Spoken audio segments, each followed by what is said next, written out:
Hello everyone, good morning, good afternoon, good evening, depending upon when you are watching this video lecture.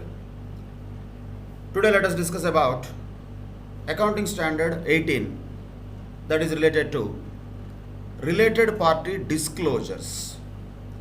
As the name itself indicates, this standard is about requirements for disclosure.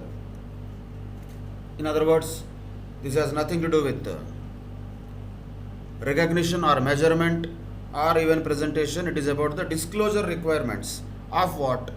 Of the related party transactions. So naturally this standard has to prescribe who is a related party, what can be called as a related party relationship, and what are the related party transactions, and how the organization has to disclose those related party transactions. So simply AS 18's objective is to prescribe the requirements for the disclosure of related party relationship and transactions between whom? The reporting enterprise and its related parties. Whoever the reporting enterprise may be, they have to disclose what kind of related party transactions they have done during the financial year for which they are doing this financial reporting. Of course, the requirements of this standard apply not only to the standalone financial statements of each reporting entity, also they apply to the consolidated financial statements also presented by a holding company. So, irrespective of whether the financial statements are standalone or consolidated, the requirements of AS 18 will apply to them. But ultimately, what is the requirement of this standard is only to disclose those transactions.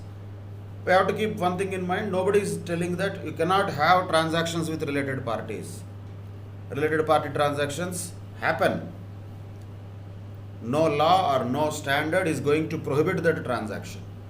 But once it happened, what is the nature of the transaction? What is the nature of the relationship? And what is the financial impact of that transaction on the reporting entity? Definitely these items have to be just disclosed by the reporting entity. When the disclosures will happen, where they will happen? Naturally in the notes to accounts. So definitely there will be a separate disclosure in the notes to accounts for these related party transactions as prescribed by AS 18. Then, first of all, who is a related party? When can we say that there is a related party relationship? Of course, there are two very important words which are used here. They have to be applied very carefully whenever we even solve the questions in the form of case studies in the examination. When can we say a particular party is a related party to the reporting organization? That has been defined by AS 18 like this. So the related parties are those who are considered to be related if at any time during the reporting period, not necessarily throughout the period, even if the relationship existed at any time during the reported period, one party has the ability to control the other party. So one word used here, very important word, is control. So whether reporting entity has control on the other entity or other entity has control on the reporting entity, both are okay. But one party has the ability to control the other party, or another word used is they have a possibility of having a significant influence over the other party. Influence in what? In making financial and or operating decisions. So that is the definition of who can be called as a related party in a nutshell. Actually, this entire standard crux is all about that. Of course, there will be so many details and examples of related parties, but still, all of them will have common points of two things only. What are those two things? Who can be called as a related party to the reporting organization? Either they have control or they have significant influence. Once again, this could be mutual. not necessarily reporting entity has control on the other party, vice versa also is possible. Then also the other entity becomes a related party to the reporting entity. Whether it is control or significant influence, it could be exercised by one entity on the other entity, irrespective of whether it is reporting entity which is exercising on the other entity or vice versa. It doesn't matter. But main point here is one party definitely has either control on the other party or significant influence over the other party in making the financial and or operating decisions. That is the crux and core of AS 18 in a nutshell. But yes, what is control? What is significant influence? What can be considered as real related party relationships in detail? Yes, we have to see that. Let us see that in a nutshell. But before that, what is a related party transaction? If we see, that could be anything. We don't need a separate definition for that, but it is there. Related party transaction could be anything which is a transfer of resources or obligations between the related parties, regardless of whether or not a price is charged. Organization may say, I have charged a price which is fair price, which is the price that would have been charged even to outsiders also. Doesn't matter. That is not the objective here, that whether related parties have been charged a different price than the others. If it is so, that fact also anyway has to be disclosed. But the purpose is not that only. The purpose is for the users to know what kind of transactions that the reporting entity has entered into during the reporting period with the related parties, regardless of whether a price is charged or not. That doesn't matter. Irrespective of that, such transaction becomes a related party transaction. Now coming to the core aspect of this entire accounting standard 18, with a little bit of, we can say, examples or detailed list of the related party transactions where AS 18 deals. So AS 18 basically deals with only the related party relationships in the situations. There are 5 different situations which are mentioned in AS 18, and these are the 5 that we should remember. Of course, AS 18 will elaborate them. We can remember them in a nutshell. What is first point? Let us see that. When can we say there is a related party relationship in this case? Enterprises that directly or indirectly, important point, through one or more intermediaries, important point, not necessarily directly, even indirectly also, not necessarily one to one, even if it is through one or more intermediaries also, doesn't matter. But what is happening? Whether directly or indirectly, what is happening? Once again the same word, control. When an enterprise controls the other enterprise automatically becomes a related party. Or if it is controlled by, or not only that, even under the common control with the reporting enterprise. So, enterprise which is having a control on other enterprise also is a related party. The enterprise which has control on the reporting enterprise also is a related party. And the enterprises which are under the common control also are related parties. So that means, simply speaking, to keep it in a summarized manner, holding company, then subsidiary company, then fellow subsidiary companies. All of them can be called as related parties. Holding company, subsidiary company, and fellow subsidiary companies. Before moving to the other points, let us look at these things in a little bit detailed manner. When can we say a company is a subsidiary company? It's an open thing, generally the normal point. We should know that already. But still, even AS 18 also clearly tells and defines that what is a subsidiary company. When can we say a company is a subsidiary? Subsidiary is a company in which another company, naturally the holding company, holds either by itself or through one or more subsidiaries more than one half. In other words, more than 50% of the share capital, which is nothing but the equity share capital or ownership in the nominal value of its equity share capital, then automatically the other company in which the holding company has more than 50% of shares will be called as a subsidiary company. So the point here to note is by itself or through one or more of its subsidiaries. So, for example, A Limited holds 55% in B Limited, right? And B Limited holds, let us say, another 52% in C Limited. That means indirectly C Limited is also a subsidiary of A Limited. That can be called chain holdings, but whatever the name we give, that doesn't matter when it comes to AS 18. But the point here is A Limited is having more than 50% of share capital in B Limited. B Limited is having more than 50% of share capital in C Limited, which means A Limited is having more than one half of the nominal value either directly or indirectly or through any of its subsidiaries also. That is the point here. So one company holds either by itself and or through one or more of its subsidiaries holds more than one half in the nominal value of its equity share capital. So here we cannot say out of 100 A has only 55% in B Limited. So 55 into 52, that means A Limited is only having less than 50%.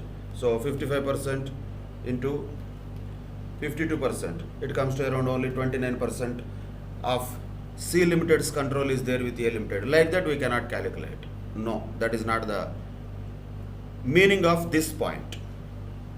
It does not mean A directly controls C Limited. No, A Limited is the holding of B Limited and B Limited is the holding company of C Limited, which means automatically C Limited becomes the subsidiary of A Limited. That is what we have to understand from this, which means a subsidiary is a company in which another company, which is the holding company, holds either by itself and or through one or more subsidiaries more than one half in the nominal value of its equity share capital.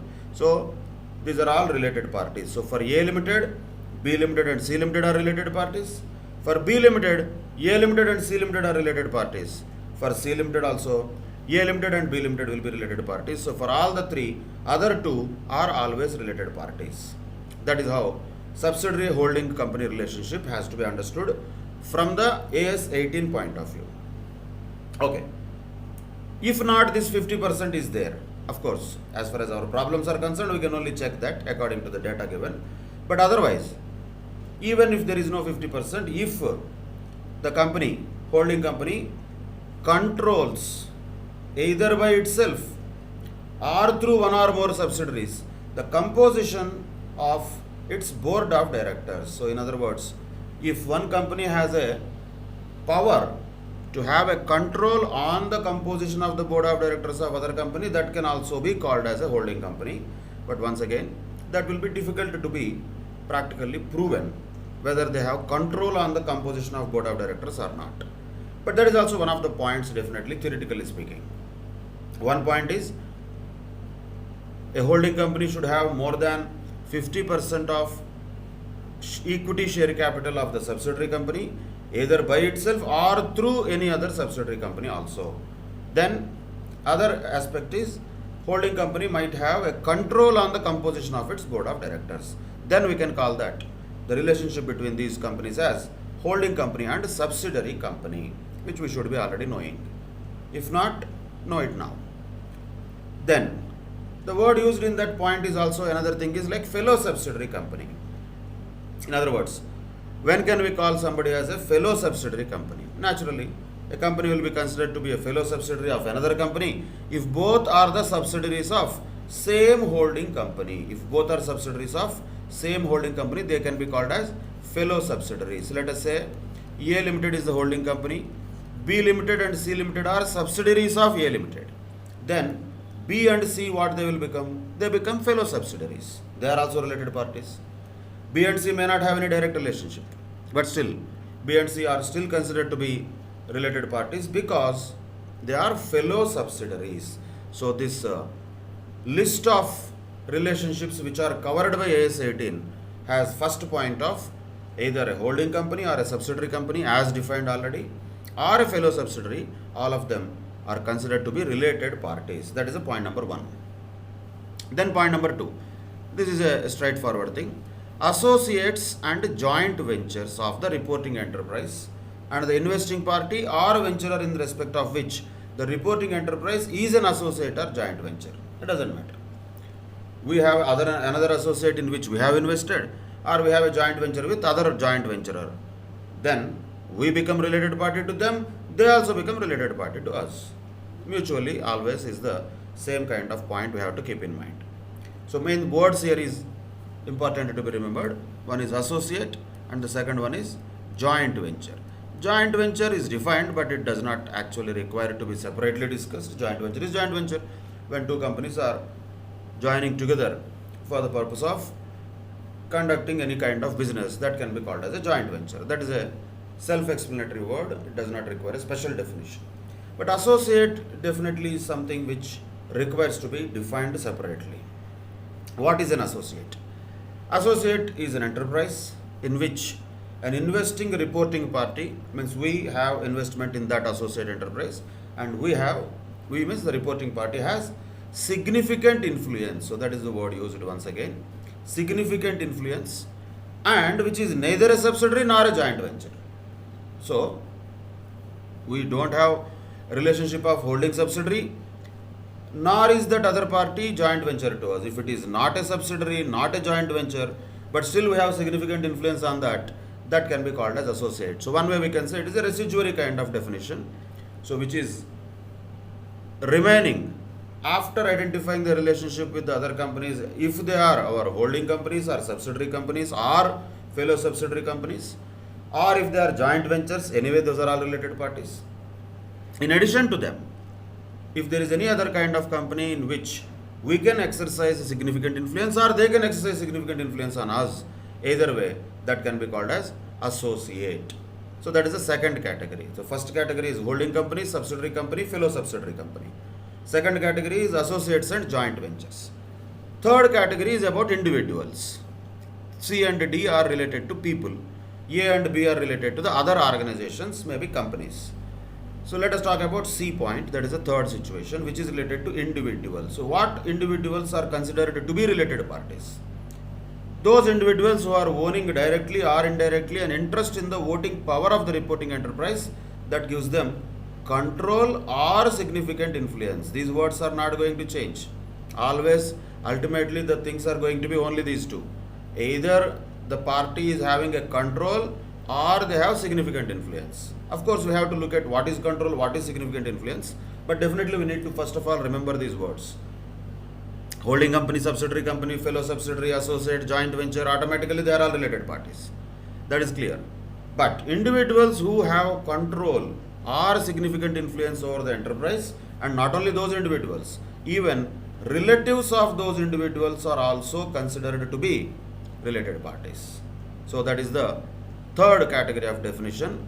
Individuals, of course, who have either control or significant influence, and not only them, their relatives also. Individuals and their relatives, all of them can be called as related parties when those individuals or their relatives have a control or significant influence on the reporting entity. That is the third category. Of course, for each of them we need to understand the definition of each of that. What is control? We have to define and understand. What is significant influence? We have to understand. Who is a relative? That also has to be defined. We'll come to that. Then, key management personnel and relatives of those personnel also are related parties. So we can call them as KMP, key management personnel and their relatives. See, whenever there is an individual involved in this, automatically their relatives also become related parties. So individuals who have either control or significant influence over the enterprise and their relatives are covered in point C. Key management personnel and relatives of those personnel also are considered to be related parties. Then naturally a question comes, who is key management personnel? The persons who have influence and control over the decision making of the organization can be called as key management personnel. That is one more point. Definition can be looked at, but the point is, understanding is enough. The name indicates most of the cases. Technical things like holding, subsidiary, fellow subsidiary, we need to look into them in little bit more detailed manner. Joint venture is self-explanatory. Associate is a generic word, so we had to look at it. We looked at it. Individuals is self-explanatory, but yes, control and significant influence, we have to look at them. Relatives is something that has to be defined. Who is a key management personnel, that also has to be defined, but name itself indicates most. Key management personnel are those who have significant or influence, or we can say decision making power. All these words need not be repeated. Decision making power in relation to the strategic and other operational decisions of the organization who are taking in, those can be called as key management personnel, and not only them, their relatives are also considered to be related parties. And not only these C and D, the enterprises, E point is also important, the enterprises over which any person described in C and D. See, by the way, C and D are human beings. These individuals and key management personnel both are human beings. Individuals, those are. And these people might have significant influence on other enterprises, then the enterprise also becomes a related party. So, in other words, what? The enterprises on which the C and D people have significant influence also become related party to the reporting enterprise. So, the fifth point can be related to those enterprises, which is a continuation of C and D. The people who are referred to in the points C and D have any significant influence on the other enterprises, then that enterprise also becomes a related party to the original reporting enterprise. Of course, this includes enterprises owned by the directors or major shareholders of the reporting enterprises, and enterprises that have a member of a key management in common with the reporting enterprise. That also is included here.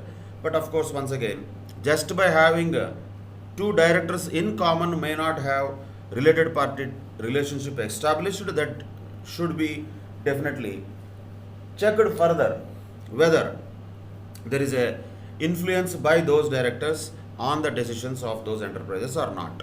So the key management personnel is a word that has to be looked at very carefully. So that is the other side of related party transactions, where it is not necessarily a related party also. If those two companies have same common director, but still there is no influence that this director has on the decisions of those companies, in that case we cannot call those companies are having related party relationship. So that is a other aspect which depends upon the facts of the case. But definitely prima facie, as per the definitions in Accounting Standard 18 and as prescribed by Accounting Standard 18, what can be surely called as related party transactions? Who is a related party? Holding company, subsidiary company, fellow subsidiary company, definite. Associates, joint ventures, definite. Individuals are relatives of the individuals who have control or significant influence on the enterprise, definite. Key management personnel of the enterprise and their relatives are also definite. These are all definitely related parties. When it comes to point E, where there are other enterprises which are significantly influenced by the people of C and D, that is also definite to be a related party. But the point again to be noted is, when two enterprises have just a common director, that does not make it automatically a related party. We have to check further facts in that. So, as per the definitions, exactly whichever is matching, when in the examination the questions are asked whether a particular relationship is a related party or not, whether a particular transaction is a related party transaction or not, whether related party disclosures are required in a particular scenario or not, in order to look at that, in order to basically decide on that, judge on that, we need to look at the definitions of these all items. If the relationship falls in any of these 5 categories, automatically that is a related party relationship. That's it. This can be once again considered to be the core and crux of Accounting Standard 18. These are the words also you have to use while answering the questions. Then naturally, the words which are used frequently, 2 words, one is control and the other one is significant influence. Let us look at first what is control. Of course, ownership directly or indirectly of more than 1/2 of the voting power of an enterprise is control. Once again, this is related to ownership percentage. More than 50% ownership is automatically control, no doubt. Not only that, control of the composition of the board of directors in case of a company, or the composition of the corresponding governing body in case of other enterprise is also a control. So ownership control, this one is first one more than 50%. Second one is governing body or the board control. We can say control on the composition of board. That is also a control. But the third one is very important. That also is considered to be control here. Substantial interest in the voting power and power to direct by statute or agreement the financial or operating policies of the enterprise. So they should have substantial interest in voting power and the power to direct whatever, whether by statute or by agreement, the financial and operating policies of the enterprise. Then also it can be called as control. But here just substantial interest is not enough. Substantial interest plus power. Power to what? Power to direct the operating or financial policies of the enterprise. If both are there, if there is substantial interest also and there is power to direct the operating and financial policies also, then also it can be called as control. More than 50% automatically control. Control of the composition of the board of directors or the composition of the corresponding governing body as the case may be, that is also control. But the third one requires two things. Substantial interest also should be there in voting power and power to influence and power to direct the financial and operating policies of the enterprise. If both are existing, then also we can say there is an existence of control. Control on or power to direct financial and operating policies plus substantial interest. Then also it can be called as control. Then another word has come now, substantial interest. What is substantial interest?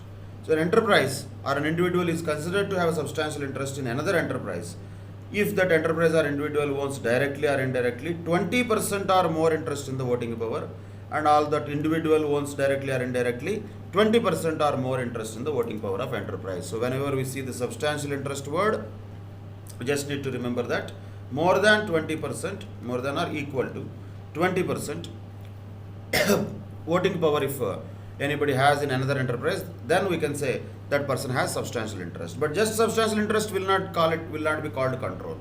Substantial interest coupled with power to direct the financial and operating policies of the enterprise will say that this person has control over the other organization. So control is a very important word because that is a word used in the point C also and point E also. So whether there is a control or a significant influence by an individual on any enterprise, then such enterprise becomes a related party to that individual and vice versa. So control is a word that has to be very clearly understood, which is very simple and straightforward definition. More than 50% of voting power or control over the composition of the board or having substantial interest coupled with power to direct financial and operating policies of the enterprise, then we can say control. Then if the question of substantial interest comes, that is nothing but 20% or more voting power we can say. Then naturally the another important word which has been used in this standard is significant influence. Significant influence has been used also quite a number of times. What is significant influence? Once again, more or less the same what we have already known.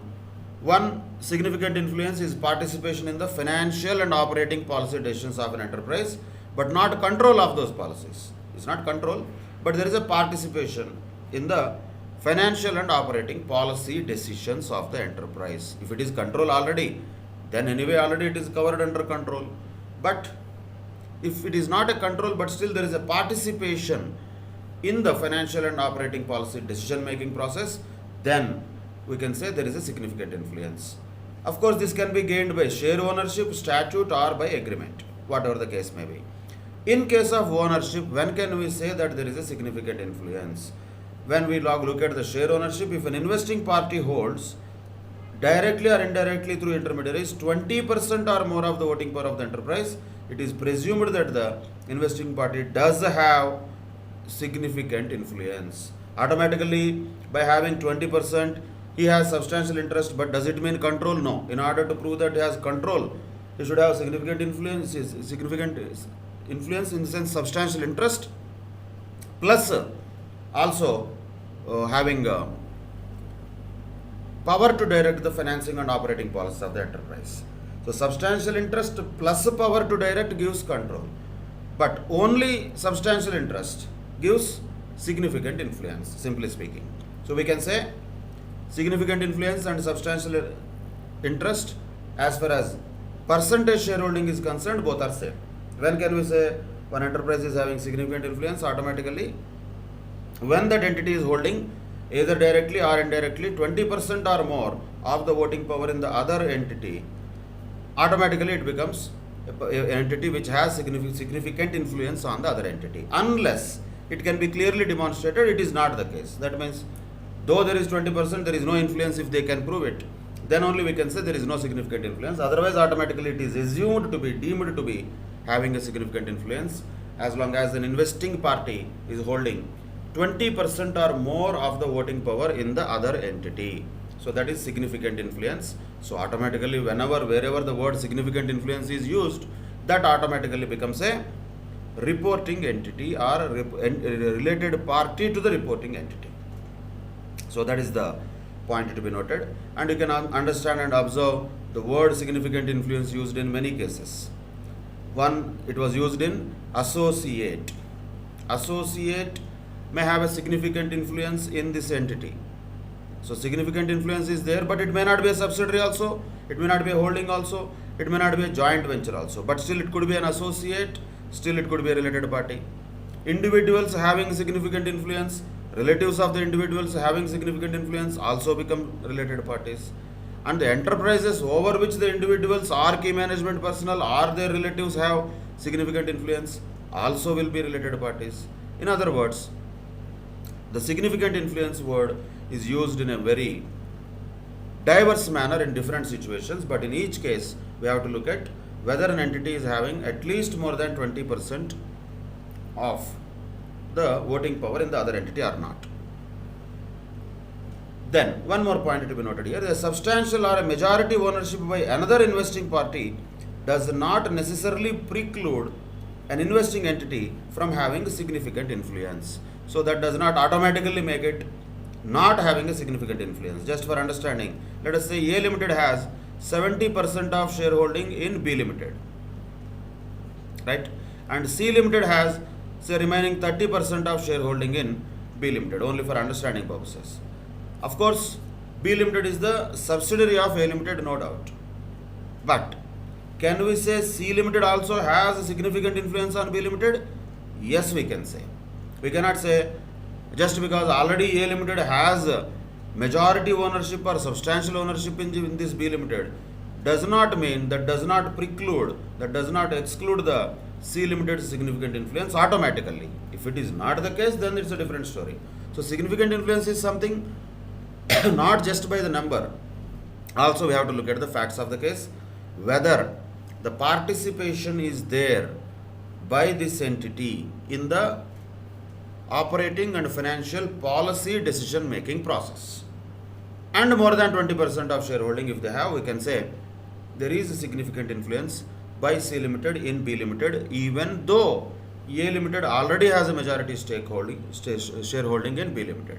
Okay, it's a different story. Name wise, A Limited has control over B Limited.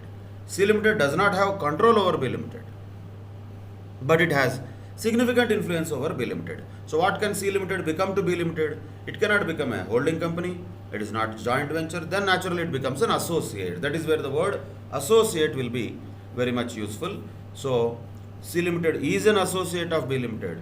Naturally what happens? C Limited and B Limited also become related parties. On what grounds they become related parties? On the ground of significant influence, unless proved otherwise. Unless proved otherwise, more than 20% automatically is deemed to be having a significant influence on the other enterprise. That is the crux of Accounting Standard 18. Basically, holding and subsidiary companies and fellow subsidiary companies, associates and joint ventures, and individuals or their relatives who have either control or significant influence, and key management personnel and their relatives, and the enterprises in which those individuals and key management personnel are having significant influence. All these are called as related parties. What is control? What is substantial interest? What is significant influence has been clearly defined in Accounting Standard 18. and what is a subsidiary and holding, what is a fellow subsidiary, what is an associate, all of them have been defined. But if you understand the crux of it, we don't need to by heart all these definitions, we just need to remember the key words like control, like significant influence, like substantial interest, like policy decisions related to financial and operating policy decision making. These words we have to definitely remember. Holding, subsidiary, associate, joint venture, key management personnel. These are the words definitely we should remember also. These terms, if we remember, we'll be able to solve the questions which might be expected from Accounting Standard 18, generally which will be related to identifying whether a particular entity is a related party to other entity or not. So let us have one illustration related to that which is there in ICA material. Identify the related parties in the following cases as per AS 18. Look at the relationships. First, A Limited holds 51% of B Limited. B Limited holds 51% of O Limited. So, A Limited is the holding company of B Limited, and B Limited is the holding company of O Limited, right? So, naturally, O Limited is the subsidiary of A Limited also. That is how first we have to identify. Then, there is one more Z Limited, which also has 49% stake in O Limited. So B Limited holds 51% in O Limited, Z Limited holds 49% in O Limited, A Limited holds 51% of B Limited. This is the relationship which is given already in this question. Just for understanding, we can have such kind of a structure roughly so that the things are clear with the diagram. Now, what is the related party? Who is the related party for each of them? Let us say. For A Limited, so reporting entities we have to take one by one. Reporting entity A Limited, let us say. If reporting entity is A Limited, who are all the related parties? Is B Limited a related party? Yes, it is. Why? It is a subsidiary of A Limited. Is O Limited a related party? Yes, because that is also a subsidiary of A Limited, though not directly but indirectly through B Limited. O Limited is also a subsidiary of A Limited. So B and O Limiteds are subsidiaries of A Limited, so they become related parties too. A, if A Limited is the reporting entity, then if B Limited is the reporting entity, who will be the related parties? A Limited will be related party because it is the holding company of B Limited. Then O Limited is also a related party because it is a subsidiary of B Limited. Right? These are the two relationships that B Limited has. So A Limited and O Limited will become related parties to B Limited. Then, what about O Limited itself?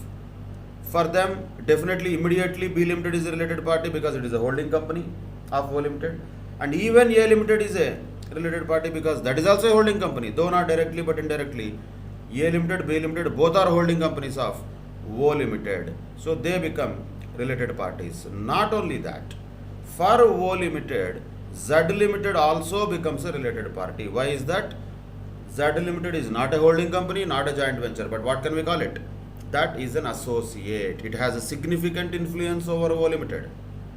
It is having investing parties. Z Limited is having more than 20% of the voting power in O Limited. Then, according to Accounting Standard 18, Z Limited is deemed to have significant influence over O Limited, and it can be falling under the category of an associate since it has a significant influence on O Limited, but it is neither a joint venture nor a holding company. Hence, what is the only word we can use for Z Limited in this case? Associate. So, Z Limited is associate of O Limited. Naturally, that becomes related party to O Limited. And there is one more last character, Z Limited itself. For Z Limited, what is the related party? Only O Limited is the related party. Why? Once again, they are associates. Because Z Limited is having significant influence over O Limited, naturally, Z Limited should consider O Limited as its associate company according to AS 18, and that becomes a related party for Z Limited if Z Limited is the reporting entity. So there are 4 different reporting entities, and in each of those reporting entities' financial statements, they have to disclose the related party transactions that they have done with the respective related parties. A Limited should show the transactions what it has done with B Limited and O Limited. B Limited should disclose the transactions that it has done with A Limited and O Limited. O Limited should disclose all the transactions that it has done with A Limited, B Limited and Z Limited. And Z Limited should disclose the transactions that it has done with O Limited. That is the disclosure requirements of related party transactions. Now, let us just quickly go through some of the other words which were used already. There is nothing to by heart here. We can generally understand them. What is the definition of key management personnel? Whom can we call as key management personnel? Naturally, those persons who have the authority and responsibility for what? Three things we can remember: planning, directing, and controlling the activities of the reporting enterprise. That's it.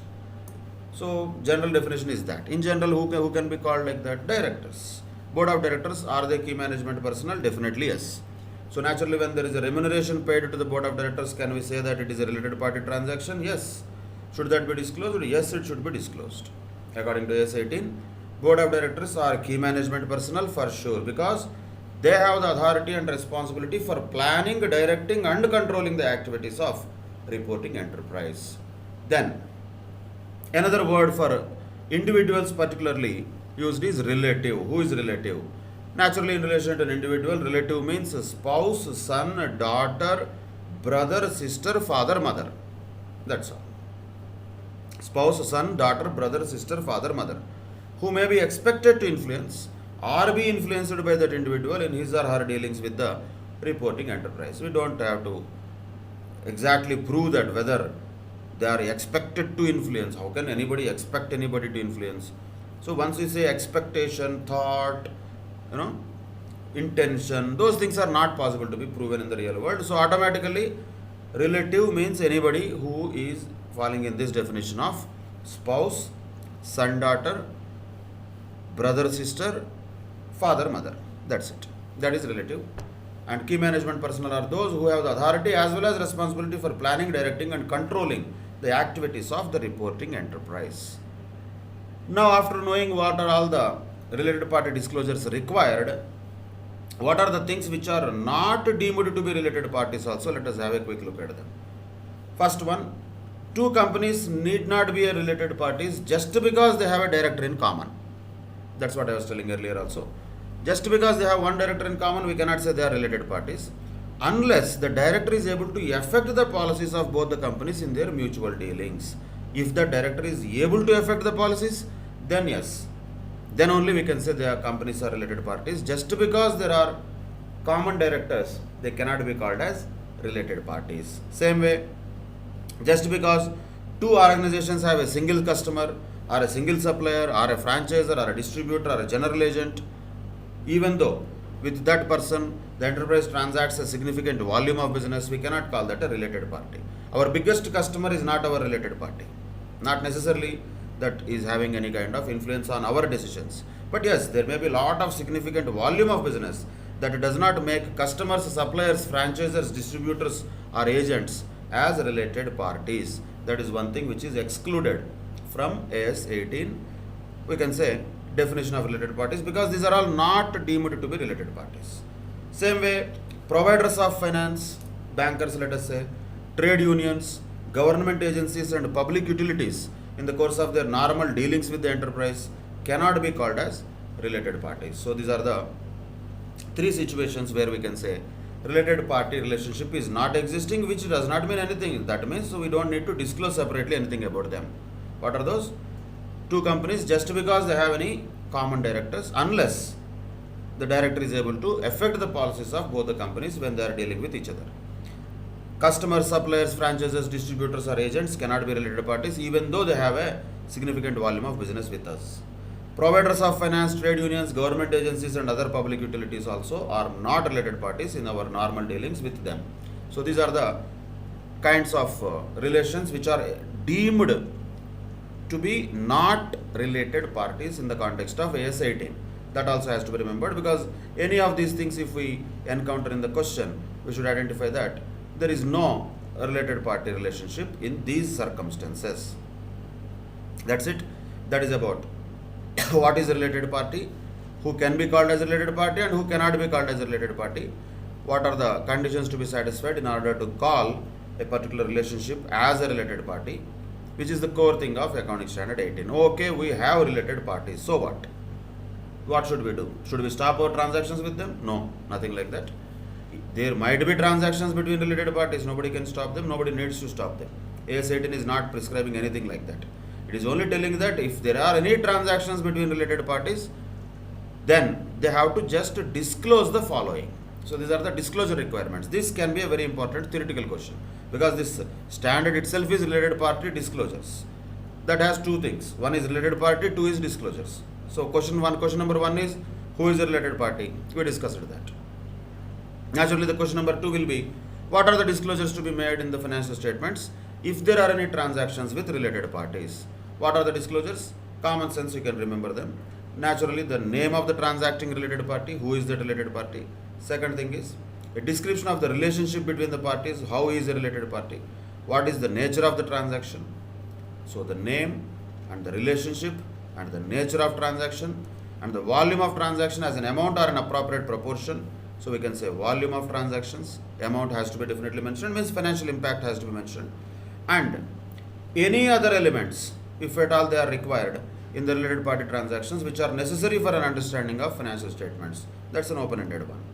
And not only that, the amounts or appropriate proportions of outstanding items pertaining to the related parties at the balance sheet date. And if there are any provisions for the doubtful debts due from such parties at that date, they also have to be disclosed, if any. So if there is any outstanding item, either due from them or due to them, outstanding items pertaining to related parties have to be disclosed. Naturally, the amounts of them have to be disclosed. And not only that, the amounts which are written off or written back in the period in respect of the debts due from or to related parties. If there is any debt that is there, either due from a related party or due to a related party, if the debt is written off or written back, that fact has to be disclosed. How much amount of such debts have been written off or written back has to be also disclosed. So the name, relationship, nature of transaction, volume of the transaction, or any other elements of disclosure as the case may be that our organization feels necessary for understanding the financial statements in a better manner. And not only that, outstanding amounts due to or due from related parties, and provisions if there are any made against those outstanding amounts, and write-offs if any made against those outstanding amounts, whether due to or due from related parties. These are all the things that have to be disclosed in the financial statements related to the related party transactions that the organization has entered into during the reporting period, and the outstanding balances at the end of the period which are either due to or due from related parties as well, to be disclosed under Accounting Standard 18. With that, we can conclude this Accounting Standard 18 conceptual discussion.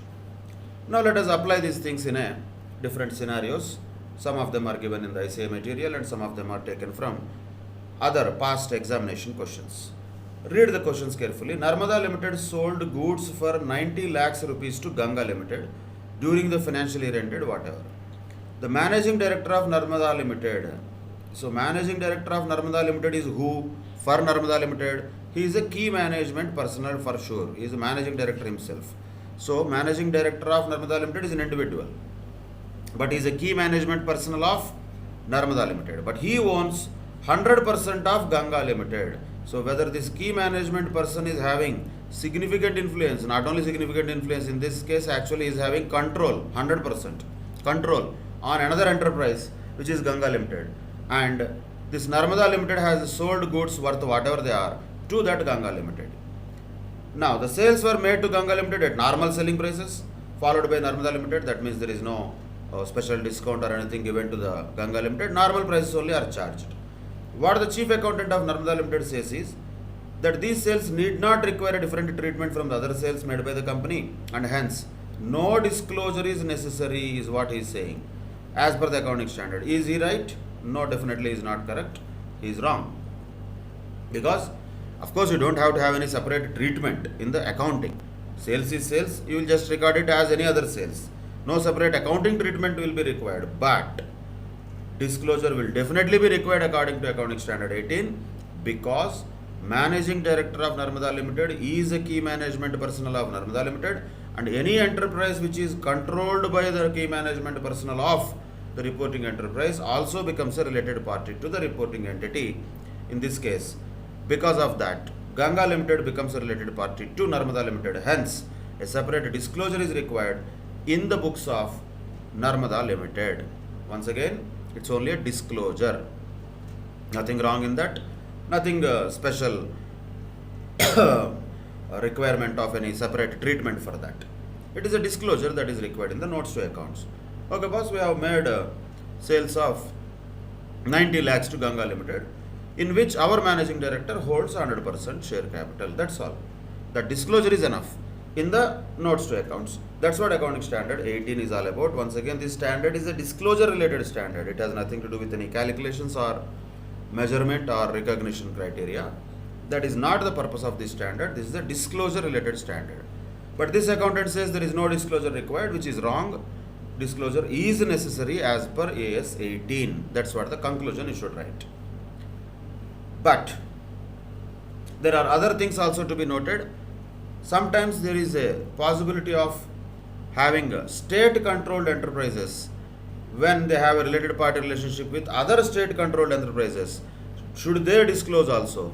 According to accounting standard 18, no disclosure is required. So of course this is not applicable to normal private sector undertakings like Narmada Limited and all, where those are not required to be disclosed. State controlled enterprises, state controlled, in other words, government companies, we can say, are almost excluded from this accounting standard 18 disclosure, because they are not considered as related party relationships just because other state controlled enterprises are also there. Just for understanding purposes, let us say BSNL has paid, say in one particular year, 10 crores rupees to Indian Railways or some other state controlled company. Let us say Indian Railways, it has paid 10 crores rupees. Indian Railways is owned by 100% owned by central government. BSNL is also 100% owned by central government. So they are definitely, we can say, though Indian Railways is not a company, for understanding purposes they are fellow subsidiaries. For normal definition they are related parties. Should BSNL tell this, oh we paid 10 crores rupees to Indian Railways, which is also a fellow subsidiary to us? No. Like this, government will have hundreds of companies. They will have a lot of transactions. They don't need to disclose all those things. So in other words, for government companies, these disclosure requirements need not be applied. That's a special case. If a point comes on that, remember that state controlled enterprises need not disclose these related party transactions. Done. Then one more point to be noted as an exclusion from AS 18 is non-executive director. Non-executive director means somebody who can be also called as sometimes independent director, and that person is not to be considered as a key management personnel according to accounting standard 18. Even if he participates in the financial and operating policy decisions of the enterprise, unless he falls in any of the categories of related party relationships which are already discussed above. So non-executive director cannot be considered to be a key management personnel, and AS 18 need not be applied to that person. Of course, that person already has, let us say, significant influence over the enterprise also, or control over the enterprise also. Then it's a different story. He is anyway related party. Just because he is a non-executive director, he will not become a related party. So directors, when we say key management personnel, can we say what type of directors we are talking about? The full-time directors, who are whole-time directors, and executive directors, we can say. Non-executive directors generally are appointed as part-time directors, or we can even say independent directors, mostly to fulfill the corporate governance requirements of the companies according to the Companies Act and other SEBI guidelines.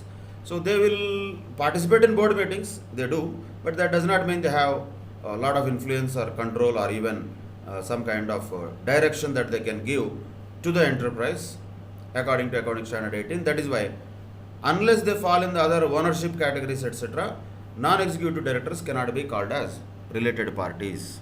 That is one more point, which means no disclosure is required in that case also. State controlled enterprises and non-executive directors are two exceptions, we can say, of accounting standard 18. That is one more point. Now look at another question. SP Hotels Limited enters into an agreement with Mr. A for running its hotel.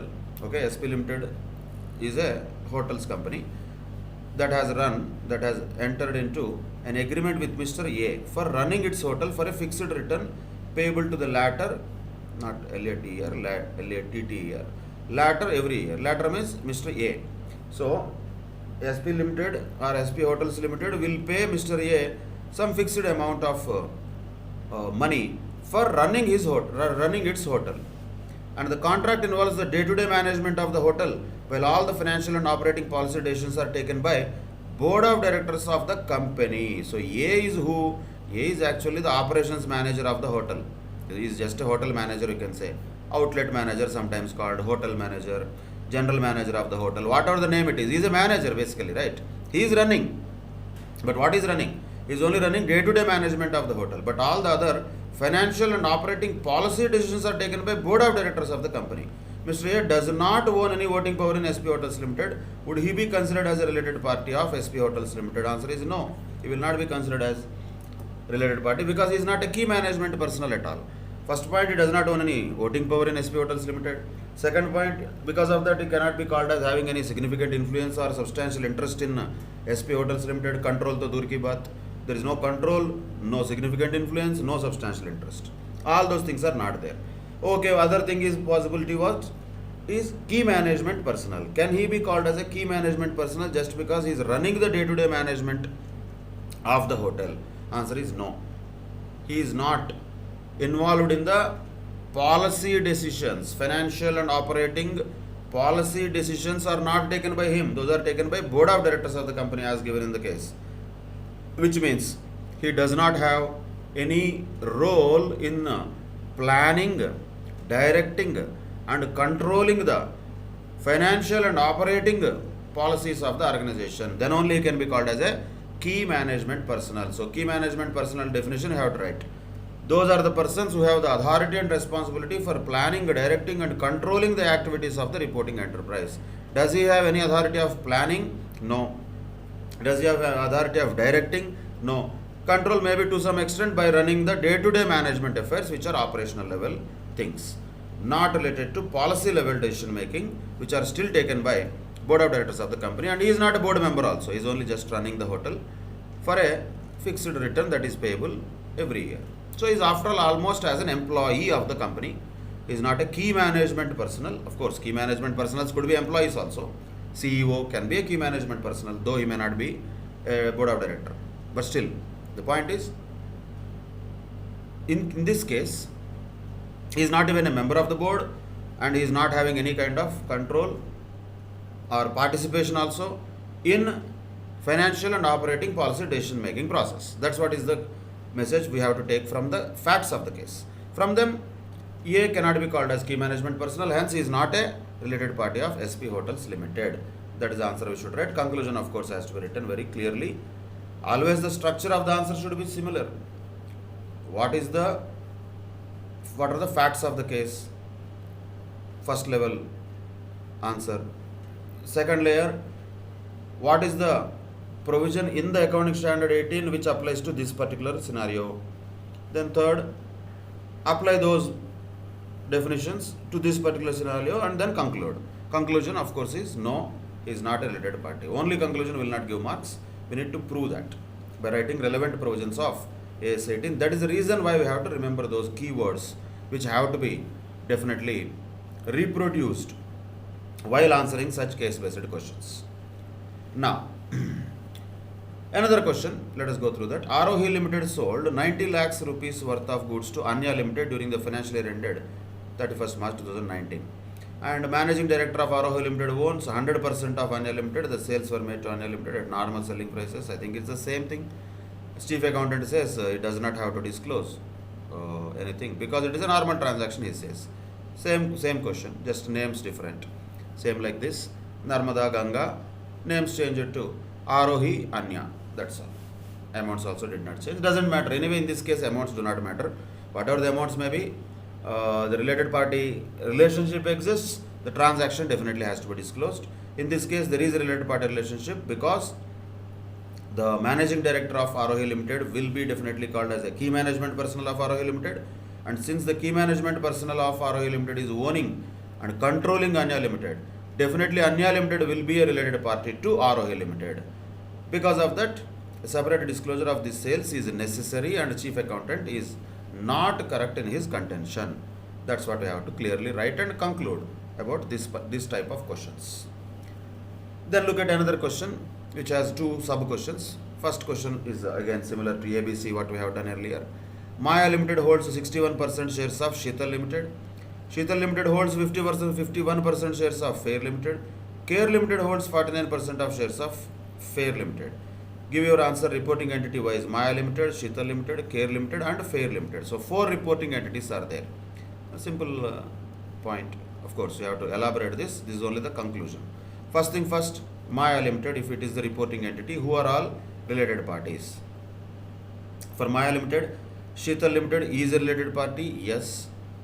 Fair Limited is a related party also, yes. Because both are subsidiaries of Maya Limited, whether directly or indirectly. Sheetal Limited and Fair Limited will be related parties for Maya Limited. Then for Sheetal Limited, who will be related parties? Maya Limited because it is holding company of Sheetal Limited. Fair Limited because it is subsidiary company of Sheetal Limited.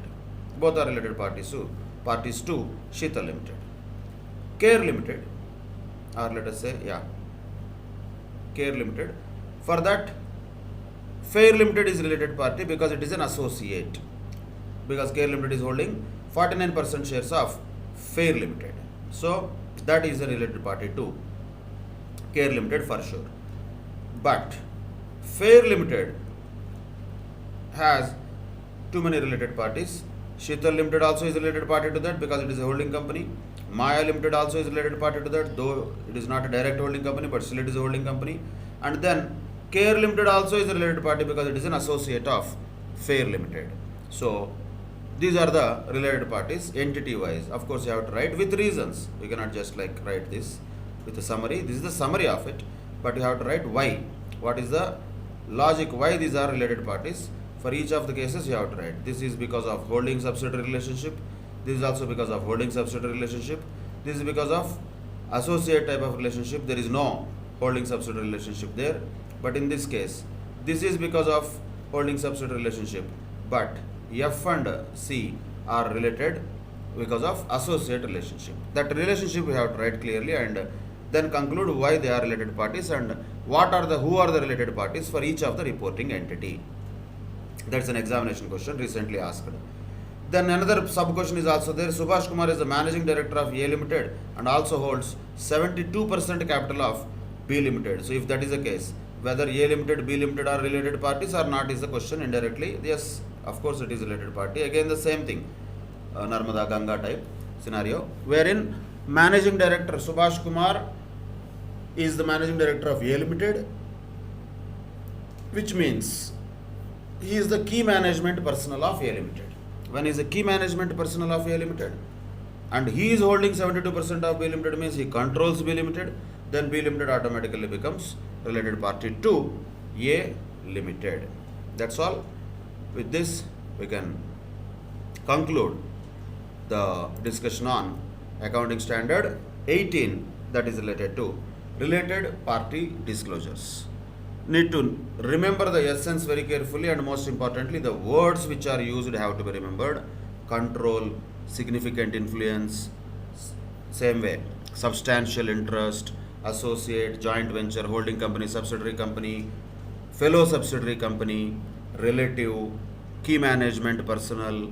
Each of these words have to be remembered very carefully and they have to be used wisely in determining whether particular enterprise is having any related party relationship with another enterprise or not.